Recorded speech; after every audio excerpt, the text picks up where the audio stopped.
perbandingan seperti ini ya.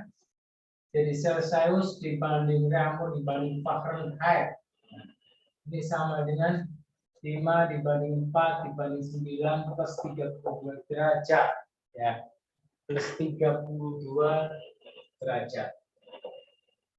Artinya ketika diketahui Celsius atau Reaumur ke Fahrenheit, hasilnya ditambah 32.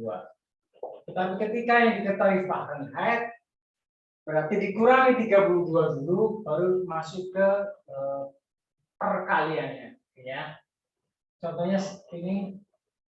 Nah, kemudian ada satu lagi, yaitu Kelvin. K. Nah, K ini adalah pakai patokannya Celsius. Berapa Celsius ditambah 273 derajat. Ini adalah si Kelvin. Jadi gampang, dia tinggal ditambahkan aja. Celsius berapa? Tambah 273. Contohnya misalkan diketahui, contoh pertama, diketahui suatu benda dengan suhu 40 derajat Celcius, berapa suhu benda tersebut dalam skala Reaumur dan Fahrenheit. Oke. Berarti di sini yang diketahui Celsius karena derajat Celsius ya. Berarti Celsius sama dengan 40 derajat. Kemudian ditanyakan Reaumur. Reaumur itu angkanya adalah 4. Jadi 4 ditaruh di atas perbandingannya. Yang diketahui Celsius itu dia 5. Ditaruh di bawah. Kali yang diketahui di sini 40 derajat. Nah, coret 1, coret 8. Nanti 40 bagi 5, 8. 8 kali 4, 32 derajat Reaumur. Nah, kemudian kalau dalam Fahrenheit. Fahrenheit itu angkanya 9. 9 ditaruh di atas. Diketahuinya Celsius berarti 5 kali 40 derajat ya, baru ditambah 32 derajat. Berarti ini dikalikan dulu, dioperasionalkan dulu, baru ditambah 32. Coret 1, coret 8. 8 kali 9, 72. Ditambah 32 derajat. Sama dengan 100 0,4 derajat Fahrenheit. Nah, kemudian ketika pertanyaan lagi, berapa suhu dalam Kelvin misalkan? Berarti Kelvin ya sama dengan ini Celsius ya, 40 ditambah 273 derajat. Berarti 313 derajat Kelvin. Nah, ini ketika dalam Kelvin. Nah, ini ketika yang diketahui di luar Fahrenheit. Kemudian yang kedua, ketika yang diketahui adalah Fahrenheit-nya, misalkan diketahui suhu suatu benda ini 90 derajat Fahrenheit. Nah, berapa suhu dalam Celsius Reaumur? Berapa suhu dalam skala Celsius dan Reaumur? Oke. Diketahui Fahrenheit 90 derajat, maka Celsius sama dengan Celsius itu angkanya 5. Ya. Yang diketahui Fahrenheit 9. Kali 90. Oh, sorry. Harusnya dikurangi dulu.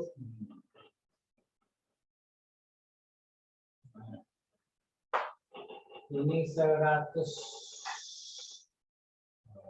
130 122. Oke, jadi gampang ya kan. Ini berarti 122 dikurangi 32 dulu. Berarti 5/9 kali, nah ini baru 90 di sini, ya kan? Salah satu suara 10, berarti 50 derajat Celcius. Nah, dalam reamur sama ya, reamur itu angkanya 4 patokannya. Diketahui Fahrenheit berarti 9 kali 122 dikurangi 32. Berarti 4/9 kali 90. Coret 1, coret 10. 40 derajat reamur. Kemudian dalam Kelvin berarti ya Celcius ini ya 50 ditambah 273 sama dengan 322 derajat Kelvin. Oke. Nah, ini skala atau perbandingan suhu di Celsius reamur Fahrenheit 549 plus 32. Ada yang mau tanyain tentang materi ini, silakan. Gampang ya. Nah, berikutnya itu tentang kalor.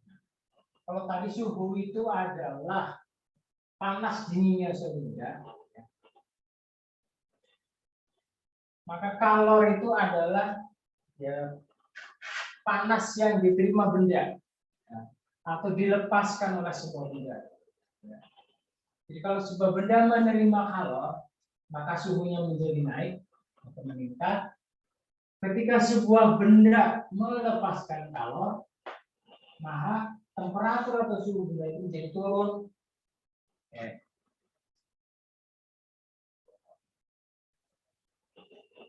Nah, di sini kita belajar tentang asas Black. Asas atau hukum Black hitam ini berbunyi bahwa kalor yang diterima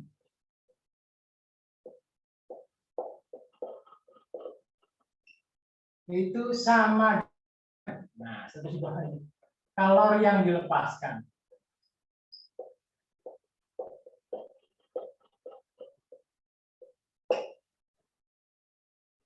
Atau di sini menjadi Q1 sama dengan Q2.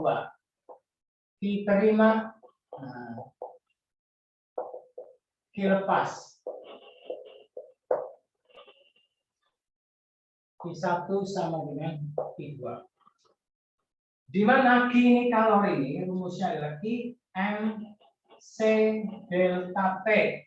Ya. Q sama dengan MC delta T. Ya. Ini bukan 4 tapi delta, bukan bentuknya segitiga dibaca delta. Q itu sama dengan kalor. Ya. Satuannya joule. Kemudian M itu adalah massa. Ini kalor yang dibutuhkan, satuannya ini massa kilogram. Saya kecil itu kalor jenis.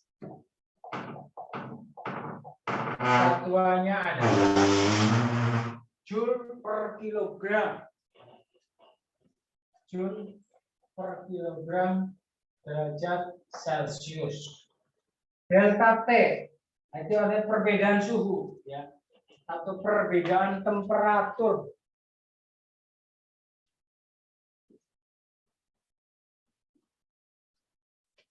Ya, perbedaan temperatur. Berarti ada suhu awal atau suhu mula-mula dikurangi suhu akhir. Atau T2 min T1 atau T3 min T2 atau T1 min T0. Ini dalam derajat Celcius.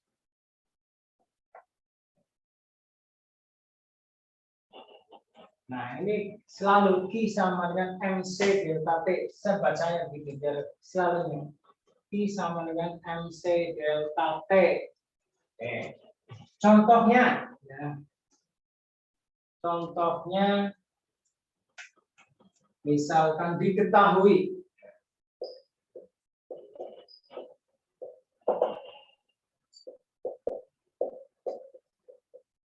Diketahui sebuah benda dengan massa 10 kg dipanaskan dari suhu 20 derajat Celcius hingga suhu 50 derajat Celcius. Massa benda tersebut, jika massa benda tersebut adalah 10 kg, sedangkan kalor jenis benda tersebut 1200 Joule per kilogram derajat Celcius, maka kalori yang dibutuhkan adalah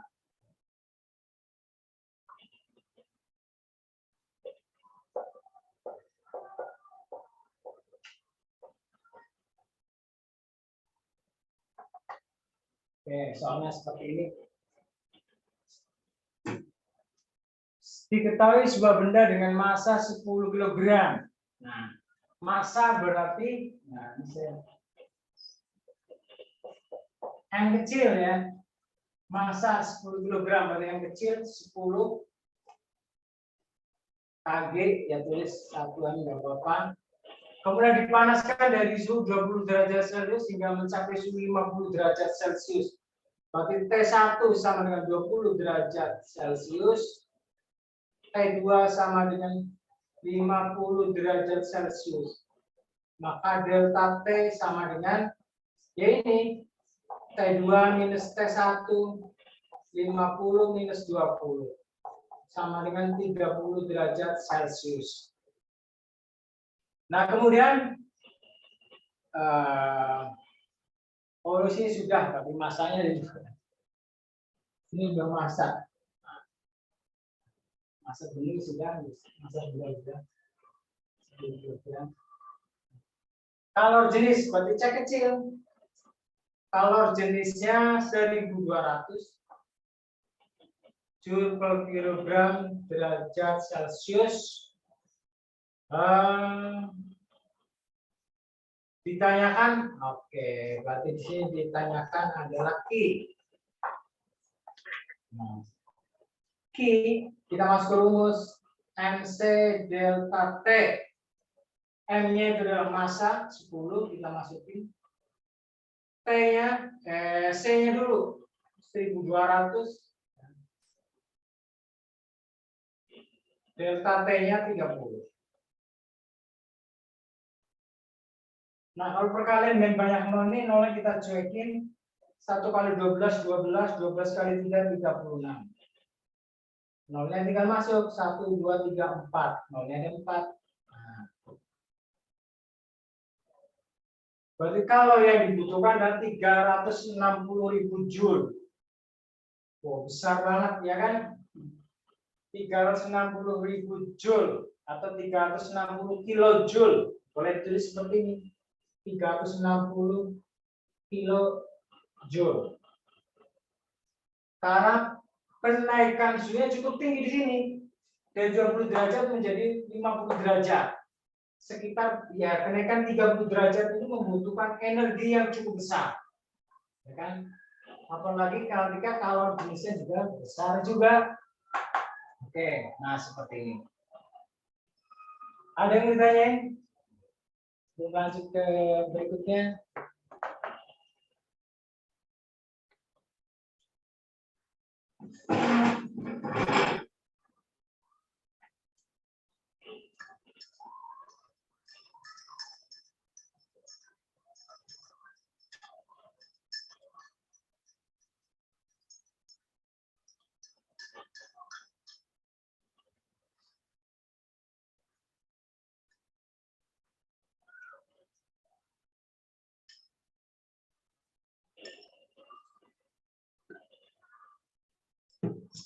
Nah, ini ketika kita membahas tentang kalori yang dibutuhkan. Nah, kemudian apa namanya? Dalam proses perubahan sebuah benda, terutama air ya, itu banyak mengalami perubahan wujud ya. Jadi air itu bisa berbentuk padat jadi es, ya. Bisa berbentuk cair, ada yang bisa berbentuk gas. Nah, pada proses-proses perubahan wujud tersebut, benda ini ya dari cair, dari padat es menjadi cair menjadi uap, membutuhkan banyak kalor untuk mengubah bentuk-bentuk tersebut. Nah, maka kalori yang dibutuhkan juga berbeda. Ya. Tidak pakai ini lagi, tetapi kita memperhitungkan ada kalor lebur, ada kalor didih. Ya.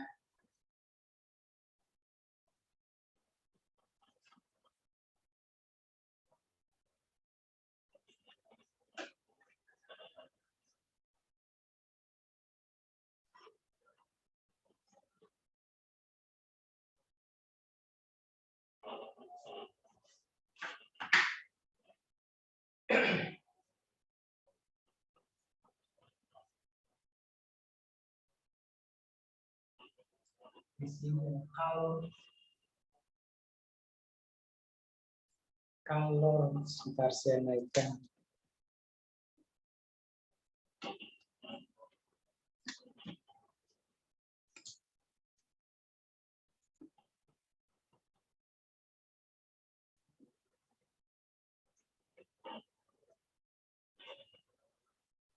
Kalor lebur berarti. Oke.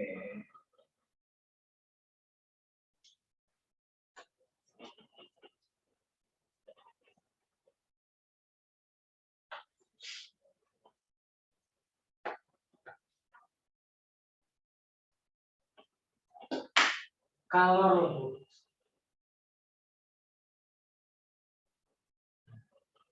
Di sini berarti kalor yang dibutuhkan untuk melebur atau mencairkan sebuah benda. Bisa jadi dari tadi es menjadi air, lilin menjadi cair, atau besi atau logam yang lainnya menjadi cairan. Itu kan bisa ya. Maka dibutuhkan kalor lebur. Jadi Q sama dengan ml ini rumusnya. Dengan Q adalah kalor yang dibutuhkan, satuan joule, M itu massa, satuannya kilogram, L besar itu kalor lebur.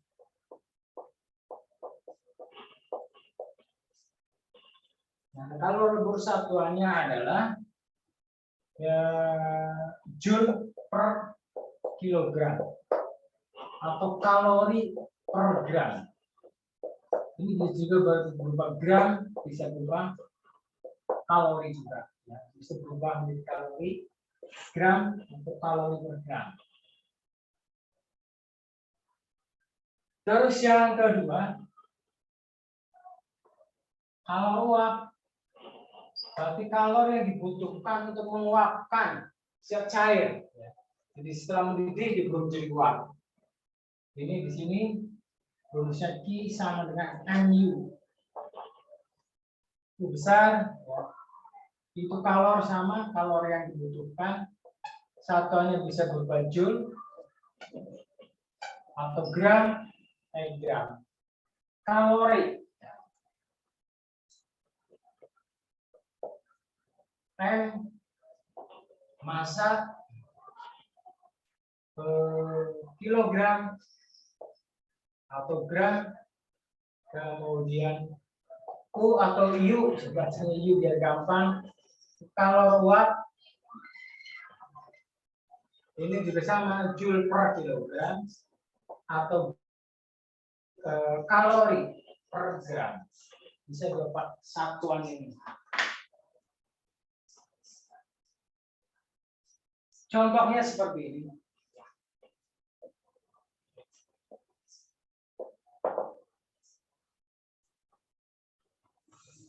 Contohnya untuk, ya, contoh pertama, untuk mengubah, ya, untuk mengubah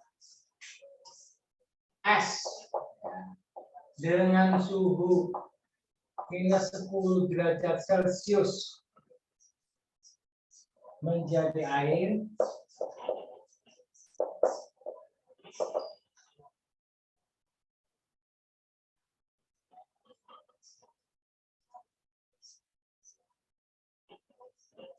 dibutuhkan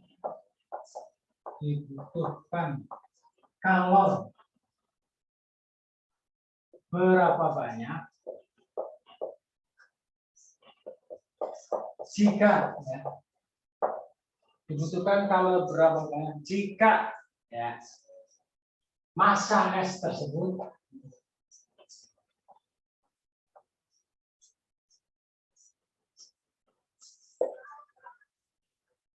massa es tersebut 100 gram dan kalor jenisnya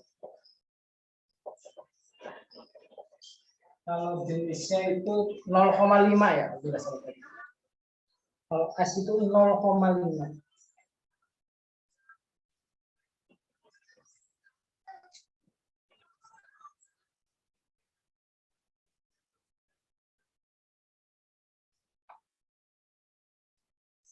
Jadi untuk mengubah es dengan suhu 10 derajat menjadi air,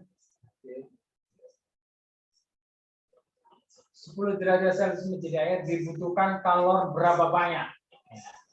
Jika diketahui massa es tersebut adalah 10 gram dan kalor jenisnya adalah 0,5 kalori. Oke. Di sini diketahui, ya. Berarti ini 10 minus 10 itu T1, suhu awal. T1 sama dengan minus 10 derajat Celcius. Menjadi air, berarti T2 di sini. Ya. T2. Nah, pada suhu berapa es menjadi air? Ya. Adalah pada suhu 0 derajat Celcius. Maka di sini delta T sama dengan T2 minus T1. T2 itu 0 derajat dikurangi. Nah, ini tetap minus 10. 0 plus 10. Ya, 10 derajat Celcius. Nah, kemudian massanya berapa di sini? Massa, nah ini 100 gram, tetap ditulis.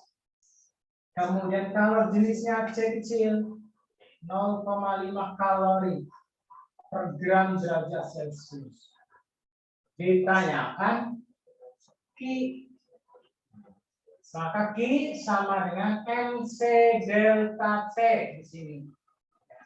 Di mana M masanya ada ini 100, kita tulis C-nya 0,5,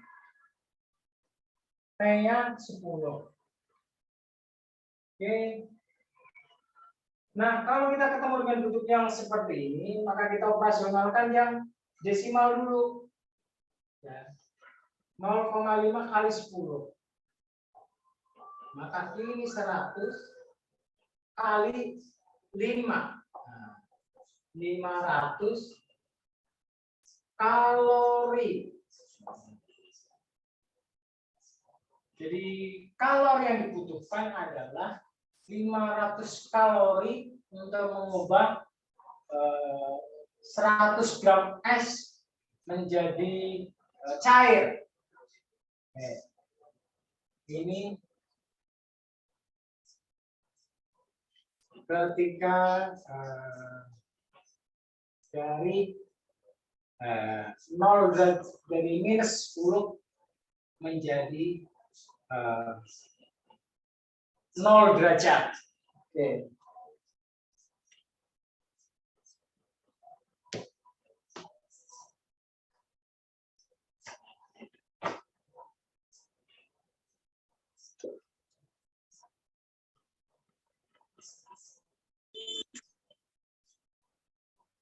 Ada yang tanya contoh pertama. Jadi ini cuma dia melebur doang, ya, dari es menjadi apa namanya air.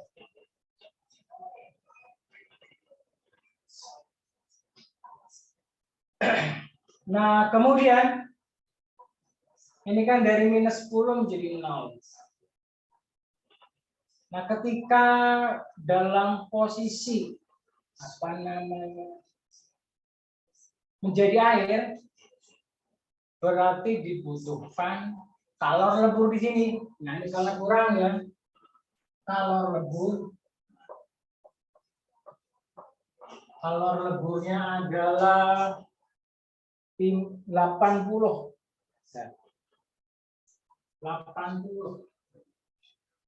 kalori per gram.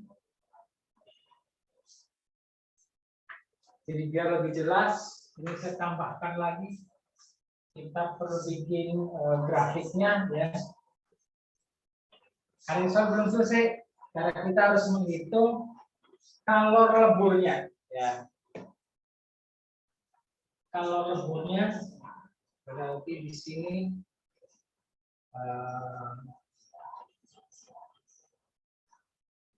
ini diasumsikan mencair semuanya. Berarti masanya tetap ya. Ini boleh disebut massa S.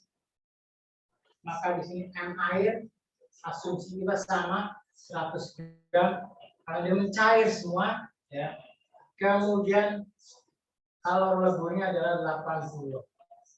Maka di sini Q sama dengan ml, dengan M-nya adalah 100 dikali 88.000. Kalori. Berarti kalori yang dibutuhkan adalah ya kalori ini ditambah dengan kalori ini. Ya, ini Q1, ini Q2. Berarti Q sama dengan Q1 ditambah Q2. Q1 500 ditambah 8.000. 8.500 kalori. Nah, kalau kita bikin grafiknya seperti ini.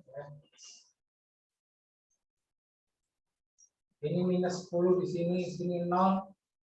Maka ketika dari sini ke sini, proses perubahan suhu kan, ini T1, ini T2, ini pakai Q sama dengan MC delta T. Nah, ketika proses di sini 0 derajat melebur namanya. Ini Q sama dengan M, L pakai yang ini. Atau ini kalau saya boleh sebut ini QS, S, ya. Ini Q air. Berarti Q sama dengan QS ditambah Q air.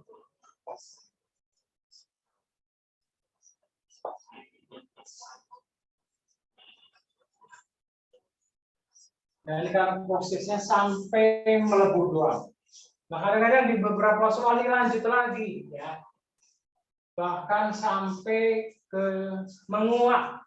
Nah, ketika menguap berarti kalori yang dibutuhkan lebih banyak lagi, ya. Oke, sebentar.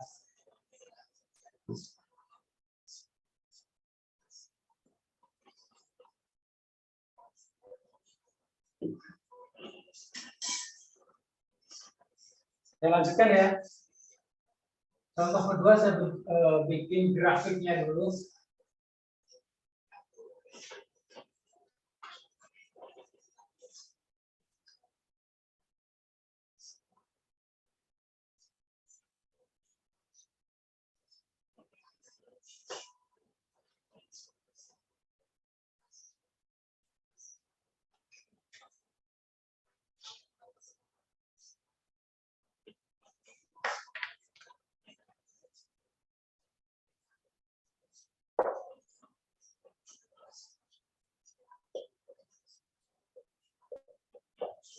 Ini minus 10 di sini misalkan, ini 0 derajat.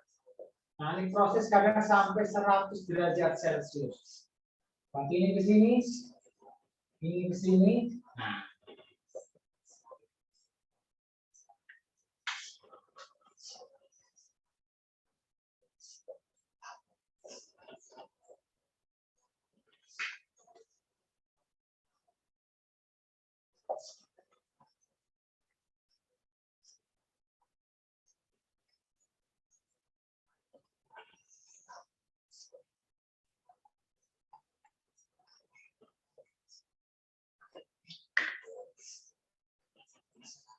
Berarti di sini melebur,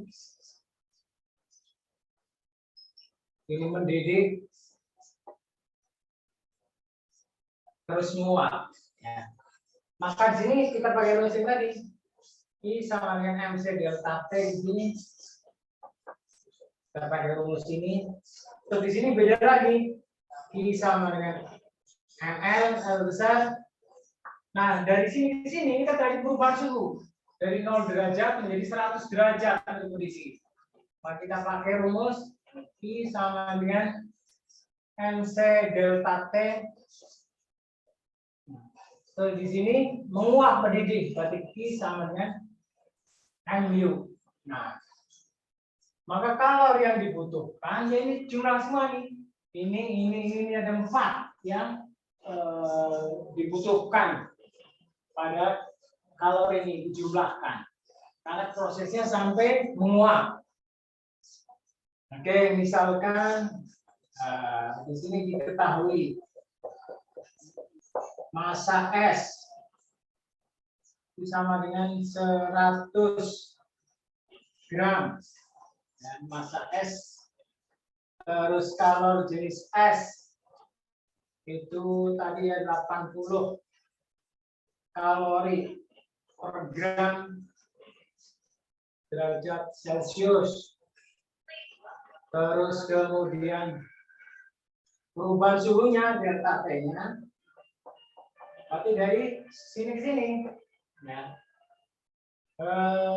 T2 minus T1. T1 ini, T2 ini. Berarti T20 dikurangi minus 10. Sampai 10 derajat. Oke. Berikutnya, dari 100 gram ini ternyata melebur semua, mencair semua. Maka di sini massa air, M air, sama asumsinya karena dia melebur semua. Tetap 100 gram tidak berubah. Kemudian, nah L ini L itu sekitar 5. Nah, sekitar 100 kalori per gram. Nah, oke. Kemudian ini di sini berarti delta T-nya beda lagi, ya. Ini boleh dibilang T1, T2, T3, T4. Ya. Maka di sini delta T adalah T. Nah, diketahui T. Berarti T ini T1, T2, di sini T3 ke T4. Ya. T3 sama dengan 0 derajat Celcius, T4-nya adalah 100.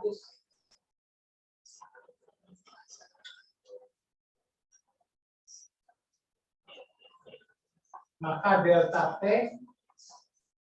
ini 100. Karena T4 dibagi T3, 100 dibagi 0, 100.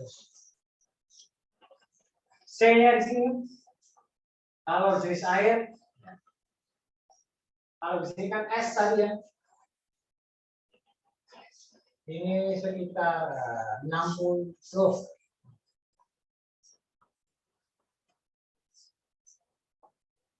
Oke.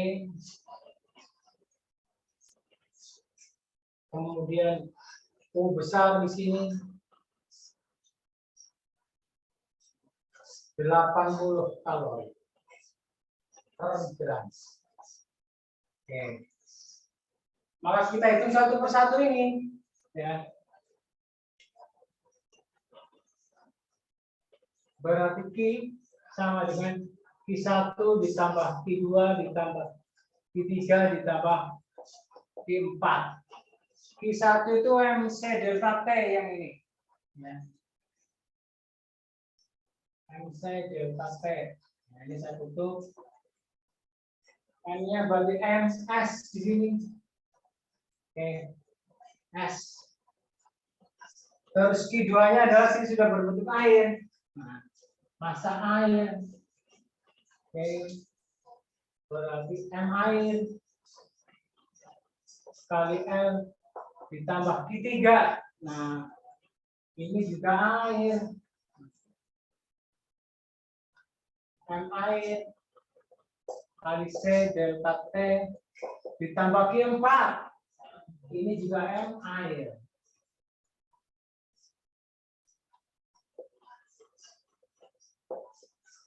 Oke. Nah, tinggal kita masukin. Di sini massa S berarti 100 ya. Itu ditambah. Dan C-nya berapa? 80 ditambah kali delta T-nya 10 ditambah M air 100 lagi. Kalau rebusnya 100 ditambah M air 100. Nah, kali C-nya berarti C. Nah, air. Oke, ini 60. Delta T-nya 100. Ditambah M air 100 kali 80. Ini perkalian dengan 0 kita cekin dulu. 181 berarti 8, 0-nya 1234. Berarti 80.000 ditambah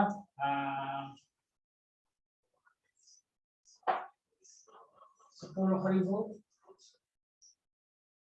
ditambah misalnya cekin dulu 1, 2, 3, 4, 5 ditambah 8.000. Tinggal dijumlahkan berarti 698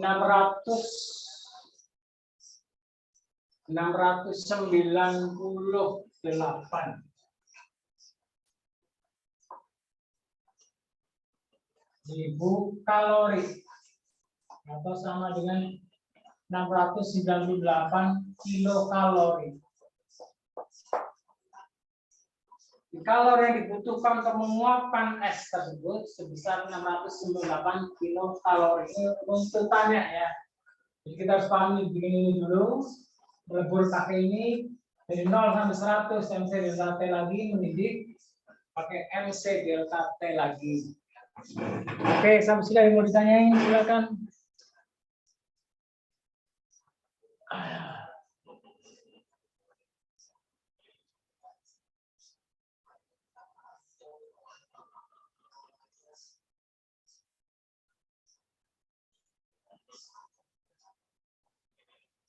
Lanjutin ya.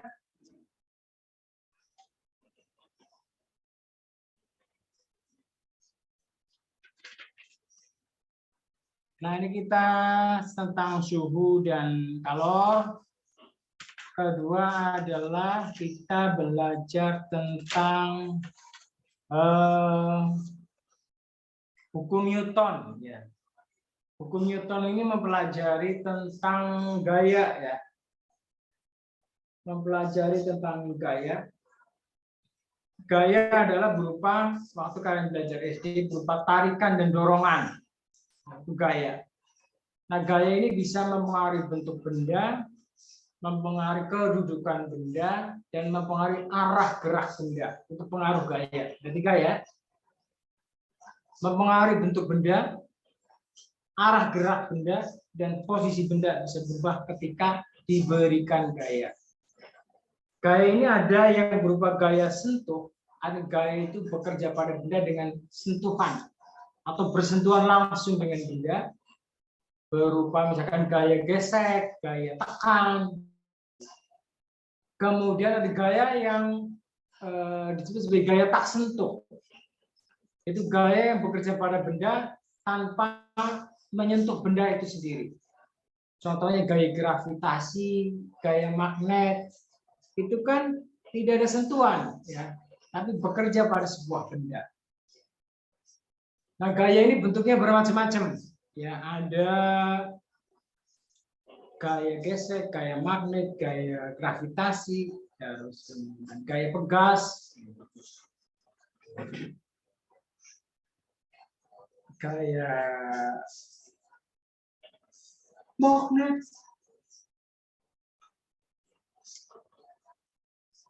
Nah, pada benda, gaya-gaya ini tidak bekerja sendirian. Ya, ada lebih dari satu gaya yang bekerja pada benda. Jadi gaya itu ada gaya yang berlawanan arahnya, ada yang searah, bisa jadi ada gaya yang tegak lurus.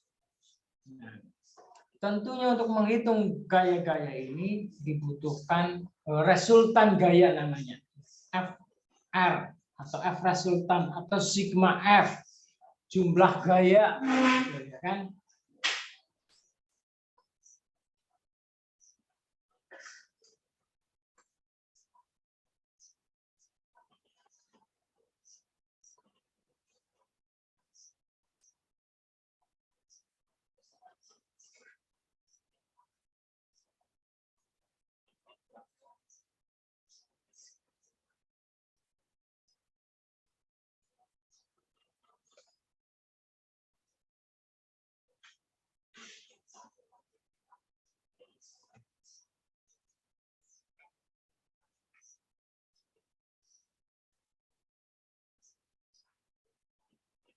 Kayak resultan gaya.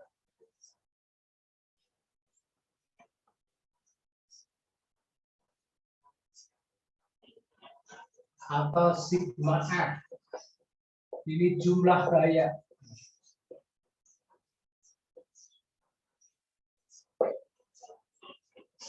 Yang pertama, misalkan seperti ini. Kemudiannya ini gaya F1 20 Newton, ini F2 10 Newton. Nah, ini kan kita tarik ke sono kan. Nah, benda ini juga memberikan respon karena benda ini dengan misalkan ubin atau lantai tersebut, maka ada gaya gesek. Nah, gaya gesek inilah yang nanti menghambat benda itu, yang arahnya berlawanan. Nah, jadi F2 ini gaya gesek, ya. Maka sigma F sama dengan F 1 dikurangi F2. Kan dia ke sini berlawanan. F1-nya berarti 20 dikurangi 10. 10 Newton ke kanan. Bergerak ke sana. Terus yang kedua,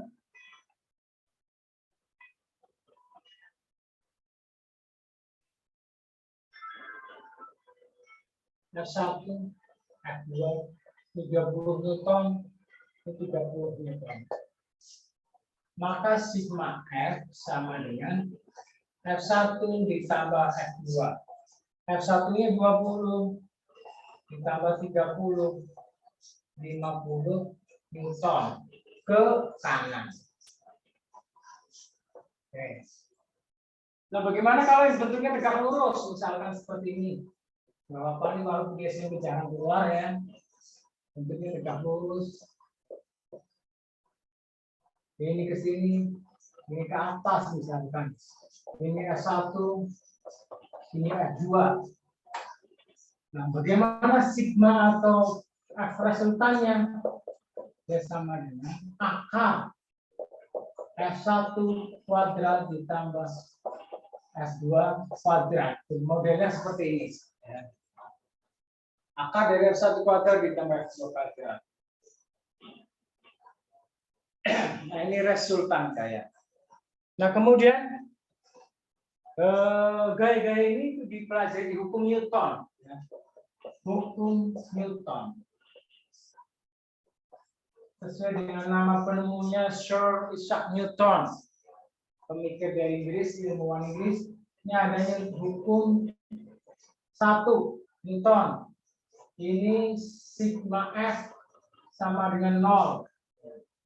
Jadi ketika resultan gaya yang bekerja pada benda itu sama dengan 0, gaya-gaya bekerja itu sama besar, misalkan berlawanan arah, maka menyebabkan benda itu, ya benda yang diam menjadi diam, tetap diam. Benda yang bergerak tetap bergerak dengan kelajuan atau kecepatan yang tetap sama. Nah, ini disebut sebagai hukum kelembaman benda atau hukum kemalasan benda. Kelembaman benda atau hukum kemalasan benda.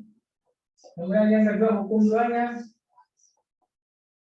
Nah, hukum 2 Newton ini sigma F atau F sama dengan M kali A. Jadi gaya yang bekerja pada benda itu adalah hasil kali massa kali percepatan. Atau gaya yang bekerja pada benda itu berbanding lurus dengan massa dan percepatan. Semakin besar massa benda, maka gayanya semakin besar. Semakin besar percepatan, gayanya juga semakin besar. Oke. Hukum yang ketiga. Hukum yang ketiga ini adalah hukum yang ketiga, ya. Ini F1 minus F2. Jadi ketika diberikan sebuah gaya pada sebuah benda, maka benda itu kan bereaksi, ya, dengan mengeluarkan gaya yang berlawanan arah, tetapi sama besar, tandanya minus di sini. Ya. Berlawanan arah, tapi sama besar, tandanya menjadi minus. Oke. Atau disebut hukum aksi reaksi. Nah,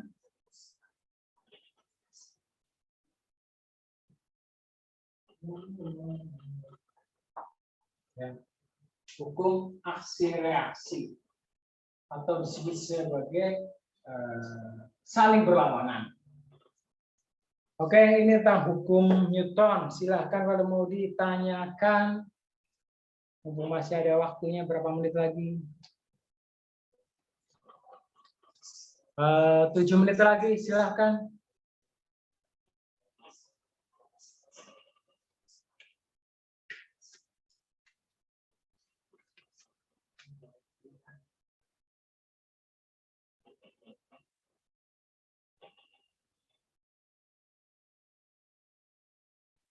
Oke, contoh soalnya satu ya.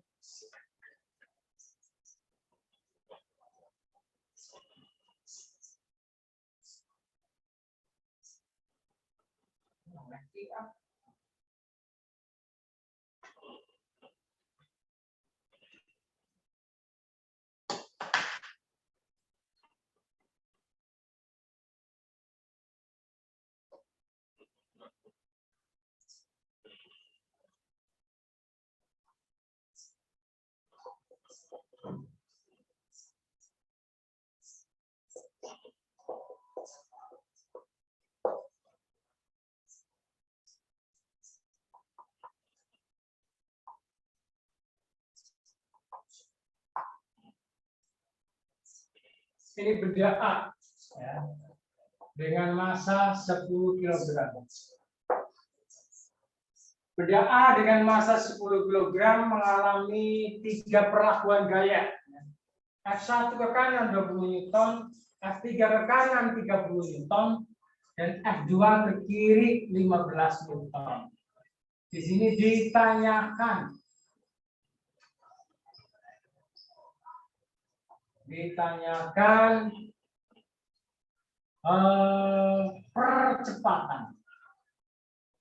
percepatan yang dialami benda tersebut berapa.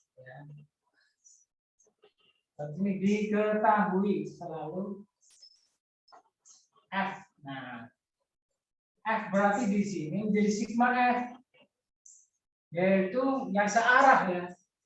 F1 ditambah F3 dikurangi F2. F1 20, F3 30, F2-nya 15. Berarti di sini 35 Newton. Sigma F-nya. Yang kedua masanya adalah 10 kg. Ditanyakan A. Di sini kita masuk ke rumus F sama dengan M kali A. Maka ketika ditanyakan A sama dengan F dibagi M, F-nya itu adalah 35 di sini. Kemudian M-nya 10. 35 dibagi 10. Coret 2, coret 14.